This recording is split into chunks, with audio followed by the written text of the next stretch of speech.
Hi everyone, Aaron here for Zollotech, and this is the new iPad that was announced earlier this week at Apple's education event. Now the box looks identical to the previous version, although this one, really the only way to tell the difference is it says 6th generation on the back.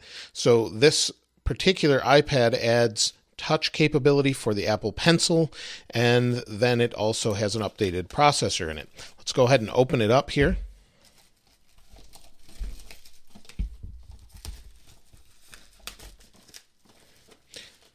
Now this one comes in at 32 gigabytes and it goes up to 128. It starts at $329 for the Wi-Fi version, which this is that, and then goes to $459 for Wi-Fi and cellular.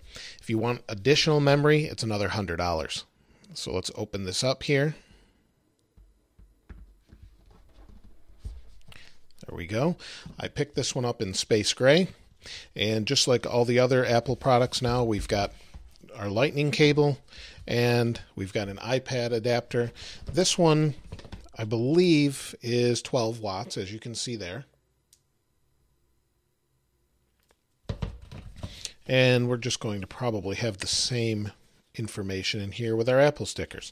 So let's set this aside. Let's open this up here. So there's no differentiating factors on the back of this except for maybe, well, no, I see nothing that differentiates this one from the other one. Let's turn it on. This does have the 2nd generation Touch ID on it, so it should be faster.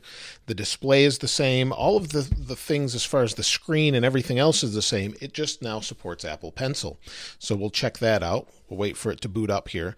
The display is pretty reflective, as I can see already. Let me see how it compares to the Pro.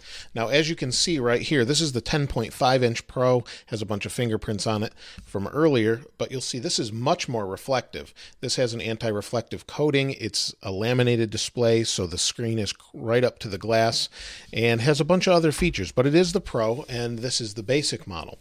So let's turn it on. It says hello. I'll get this set up here. It says quick start. If you have an iPhone or iPad running iOS 11, bring it near to sign it in automatically. It's connecting to Wi-Fi. It's going to activate. This isn't the cellular version. You can generally tell that because it will have an antenna right here. Now it does have a 1080p camera. You'll see this must be iOS 11.3 pre-installed because of data and privacy. We'll set up Touch ID.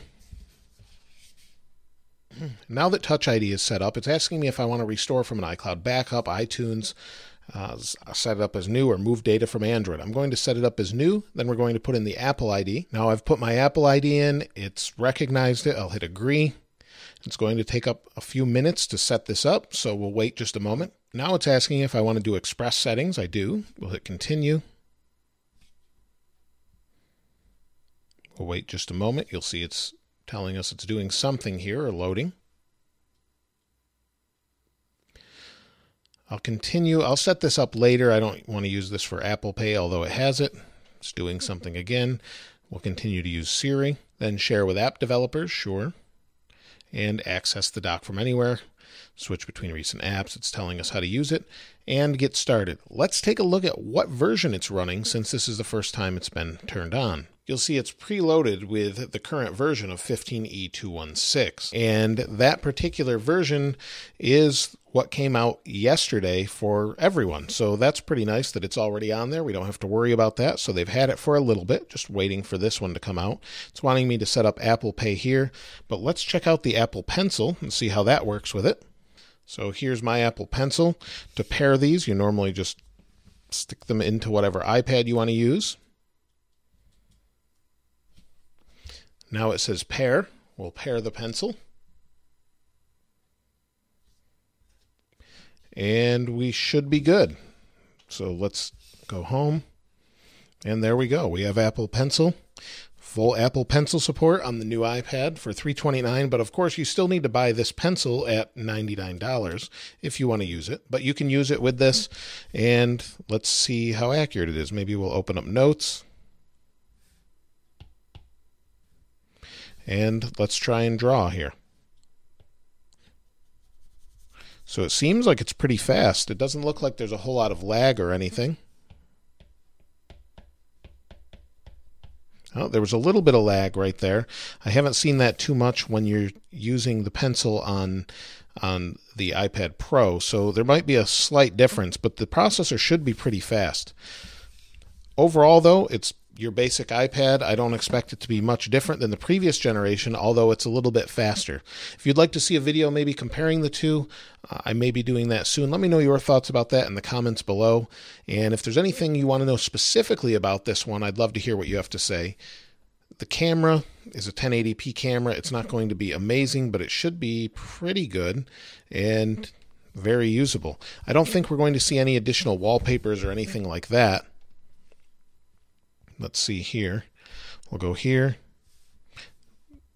There's no new wallpapers, but everything feels nice and fast so far. But if we want to change the wallpaper to this, I kind of like this one. We'll use this for now until I get something different to use. But compared to the previous version, it's the same thing. So if you don't need the Apple Pencil or the faster processor, you can get the previous one. If you do, this one works just fine. Let me know your thoughts about it in the comments below. If you haven't subscribed already, please subscribe and like. As always, thanks for watching. This is Aaron. I'll see you next time.